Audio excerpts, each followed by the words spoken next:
Good morning সকলকে, good morning from দাওয়াই পানি। বর্তমানে আমি তো রয়েছি দাওয়াই পানিতে। আজকে হচ্ছে 12 এপ্রিল 2026। কালকে এসেছি, মানে 11 এপ্রিল 2026-এ এসেছি এক রাত দুদিনের জন্য। এখন ঘড়ি কাটার সময় হচ্ছে সকাল 8:35। আর এই সময় দাওয়াই পানির ওয়েদার আপডেটটা তোমাদের একটু দিয়ে দিই। কি বিশাল মেঘ, মানে চারিপাশটা পুরো মেঘে ঢেকে রয়েছে আর বেশ কনকনে ঠান্ডা। কাল থেকেই মেঘ রয়েছে।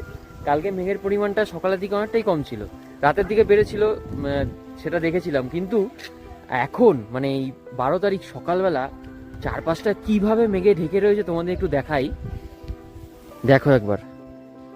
আমি এখন বর্তমানে দাঁড়িয়ে রয়েছি এই আমাদের হোমস্টের বেস্ট লোকেশন, কারণ এখান থেকেই পুরো ভিউটা পাওয়া যায়। মানে এই জায়গাটা যদি পরিষ্কার থাকতো পুরো কাঞ্চনজঙ্ঘার এই স্লিপিং বুদ্ধা রেঞ্জটা দেখা যেত এখান থেকে।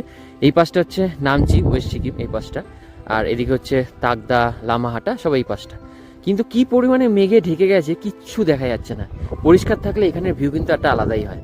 আমার পেছন দিকটা দেখতে পাচ্ছ, এই দৃশ্যটা আলাদা। মানে মেঘে যখন ঢেকে যায় সেই দৃশ্যটা একটা আলাদা। দেখো চারপাশটা পুরো মেঘ একদম ঘোরাঘুরি করছে, মানে আমি একদম মেঘের মধ্যেই ঢুকে গেছি, মেঘ আমাকে ঘিরে ফেলেছে পুরো। আর যখন পরিষ্কার থাকে তখন এই দৃশ্যটা কিন্তু আলাদা। তো দুটো দুরকম চিত্র আর কি। তো দাওয়াই পানিতে এখন ভালো ঠান্ডা রয়েছে। আর তোমরা যারা এরকম মেঘেদের সাথে থাকতে পছন্দ করো, তার সাথে এরকম নিরিবিলি পরিবেশ, শান্তশিষ্ট পাহাড়ি গ্রাম, চারপাশটায় সবুজে সবুজ চারপাশে, এরকম জায়গায় যদি থাকতে পছন্দ করো, দাওয়াই পানি কিন্তু তোমাদের জন্য সব থেকে বেস্ট। আর দার্জিলিংয়ের দাওয়াই পানি কিন্তু সব থেকে সুন্দর একটি গ্রাম। চলো টাটা।